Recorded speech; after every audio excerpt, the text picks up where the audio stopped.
তারা বিভিন্ন পার্টে ভাগ করে ফেলেছে, অর্থাৎ হাড্ডির সাথে মাংসকে আলাদা করে ফেলেছে। এইভাবে যে তারা যে এগুলি যে মাংসগুলি নিচ্ছে, যদি পথে কেউ ধরে তখন এটার মধ্যে তারা হলুদের মশলা দিয়ে তারা করে নিয়েছেন। যদি কেউ বলে তখন বলবে যে এটা তো আসলে বাজার থেকে আমরা কিনে আনছি, এটা মশলা। তো 13 তারিখে কলকাতায় বাংলাদেশের জাতীয় সংসদের বারবার নির্বাচিত সংসদ সদস্য আনাস সাহেবকে অত্যন্ত নৃশংসভাবে হত্যা করা হয়েছে এবং তার লাশ নিশ্চিহ্ন করে গুম করে পৈশাচিকভাবে টুকরো টুকরো করে বিভিন্ন জায়গায় ফেলে দেওয়া হয়েছে। হত্যাকাণ্ড এবং লাশ গুমের কাজ সংঘটিত হয়েছে পশ্চিমবঙ্গের কলকাতায়। তাকে হত্যা করার জন্য মূলত তাদের প্ল্যানটা ছিল প্রায় 2-3 মাস যাবত। তারা এই প্ল্যানটা করে আসছিল তাকে মেরে ফেলবে, এবং তারা মানে যে এখানে যে মাস্টার মাইন্ড, তার বাসাটা হচ্ছে গুলশানের Jamuna air conditioner, simplify cooling. একটি বাসা, আরেকটি বাসা হচ্ছে বসুন্ধরা। এই দুইটি বাসাতেই মানে অনেক দিন যাবতেই প্রায় 2 মাসের মতো তারা প্ল্যান করেছে তাকে সরিয়ে দেবে। কিন্তু আপনারা জানেন তারা প্রথমত তারা বাংলাদেশের মাটিকে তারা ব্যবহার করতে চেয়েছিল। তারা সেটাকে তারা সাহস না পেয়ে তারা তখন বাহিরের মাটিতে তারা এটাকে প্ল্যানটা তারা করেছে, এবং সে প্ল্যানের পার্ট হিসাবে প্রথমে তারা একটি বাসা ভাড়া নেই সেখানে 25 তারিখ, এবং সেই বাসা ভাড়া এগ্রিমেন্টে বলা আছে তারা সেখানে গিয়ে 30 তারিখ উঠবে, এবং তারা সেই মোতাবেকে মাস্টার প্ল্যান যিনি করেছেন তাকে হত্যা করা তিনি, এবং যিনি অপরাধটা হত্যাকাণ্ড সংগঠিত করবেন যিনি করবেন উনি, এবং আরেকজন তাদেরই গার্লফ্রেন্ড, তারা 3 জনে মিলে 30 তারিখ বাংলাদেশ থেকে তারা বিমান যুগে চলে যায় কলকাতা। সেখানে তারা গিয়া যেই বাসাটা তারা উঠেছে সেই বাসাটাতে ভাড়া করে সে বাসায় উঠেছে। অর্থাৎ তারা বোঝাতে চেয়েছে যে এখানে ফ্যামিলি থাকবে, এটা কোনো অপরাধের কোনো কিছু ঘটবে না, এরকম এটি তাদের মানে প্রথম তাদের বিয়াটা ছিল এরকম। এবং তারা ঠিক 2 মাস যাবত আবার এটাও খেয়াল রাখছিল যে কোন সময় আমাদের যে ভিকটিম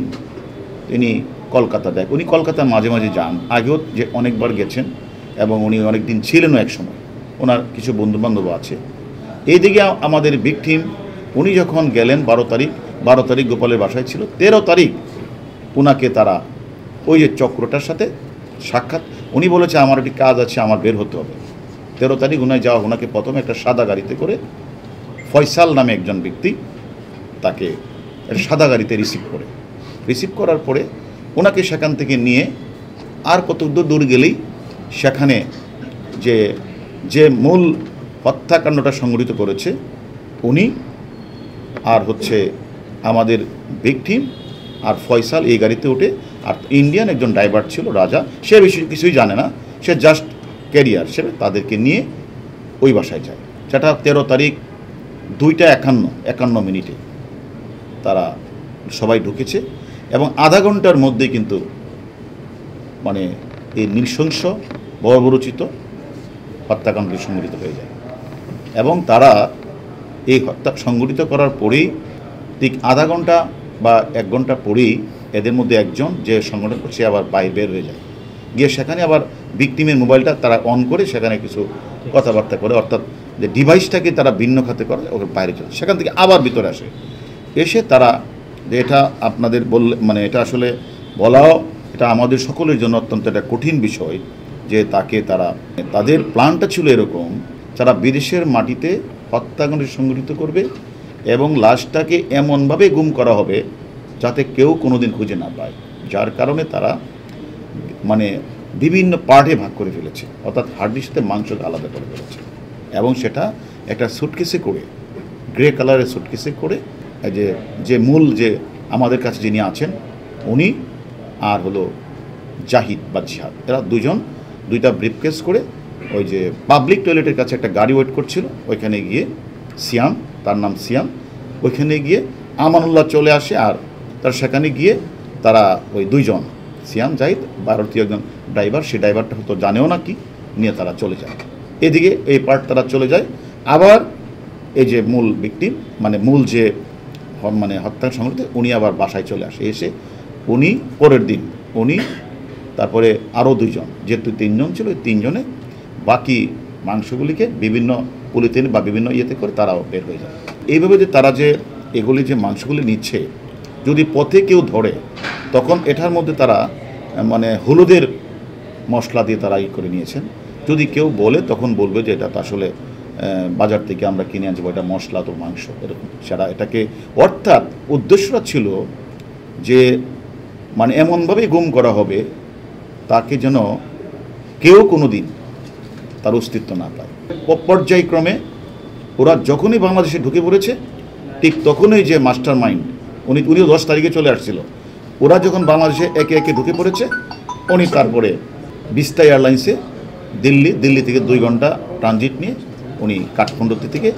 ওখান থেকে অন্য কোথাও চলে যেতে পারে এবং চলে গেছে। ভিকটিমের মোবাইল থেকেই কোনো সময় দেখা গেছে গোপাল বিশ্বাসের কাছে একটা রিং দিয়েছে,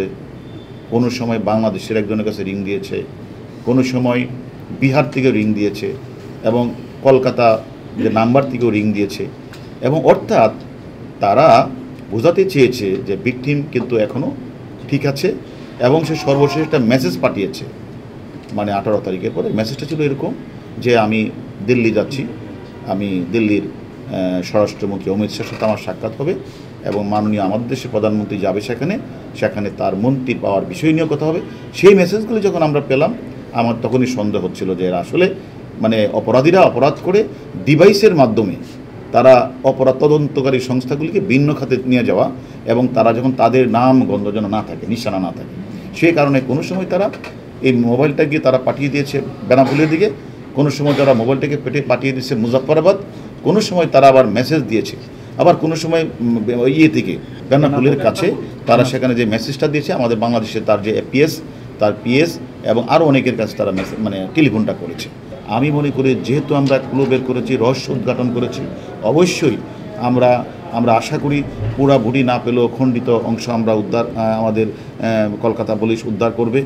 এবং পাশাপাশি আমরাও এর সাথে আরও কোনো ব্যক্তি এর সাথে জড়িত আছে কিনা